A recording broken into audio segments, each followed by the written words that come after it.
কারণ আমার অনেক ভক্তরাই বলেছে যে রাধে মা, তাহলে কি বলছে আমার রাধারানী। আমার অনেক ভক্তরাই অনেক সময় প্রশ্ন করে থাকে যে রাধারানী কে, কেন বা রাধারানীর সঙ্গে কৃষ্ণের বিয়ে হয়নি, কেনই বা রাধারানী সিঁদুর পরেনি, রাধারানী কে? আমরা অনেকেই জানি না। রাধারানী সম্পর্কে জানতে গেলে সেটা তো অনেক অন্তর্নিহিত।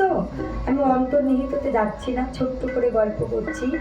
রাধারানী হলো আমার গোবিন্দের শক্তি। যখন তুমি ঘরের মধ্যে একটা ড্রেসিং টেবিলের সামনে যাবা, ড্রেসিং টেবিল প্রায় এখন অনেকেরই বাড়িতে আছে, আয়না বলো, হ্যাঁ, সেই আয়নার সামনে যখন তোমরা যাবা, তখন আয়নাতে যখন তুমি দাঁড়াবা, তখন কি দেখতে পাবা মা? নিজের মুখটাই আমরা দেখতে পাবো না। আমার গোবিন্দ বলছে যে আমি যখন আয়নার সামনে দাঁড়াই তখন কি দেখতে পাই? আমার রূপ। তাহলে রাধারানী আমার আয়নার বিপরীত রূপ। আয়নার মধ্যে যে ছবি দেখা যায় সেইটা হলো রাধা, আর এইদিকে আমি কৃষ্ণ। ওই জন্য রাধা কৃষ্ণ আয়নার একদিক আর অপর দিক। তাহলে আমি রাধা, আমি কৃষ্ণ।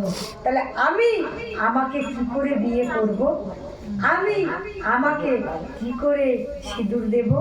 ওই জন্য বলছে যে রাধা আর কৃষ্ণর রূপ এক, এরা কখনো ভিন্ন নয়।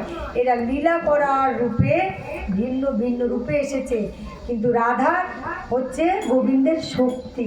শক্তিকে সঞ্চার করতে গেলে সবসময় রাধারানীকে স্মরণ করতে হয়। তাই বলছে ভিন্ন রূপে আবির্ভাব হয়েছে এরা এই রূপে।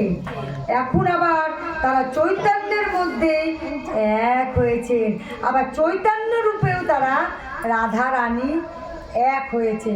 আমার কৃষ্ণ আর রাধা এক হয়েছে চৈতন্য মহাপ্রভু। রাধার গৌরাক্রান্তি ও কৃষ্ণের প্রেম নিয়ে যে শ্রীকৃষ্ণ চৈতন্য রূপে অবতীর্ণ হয়েছে, সেই চৈতন্যকে নমস্কার করি। জয় জয় শ্রী রাধা।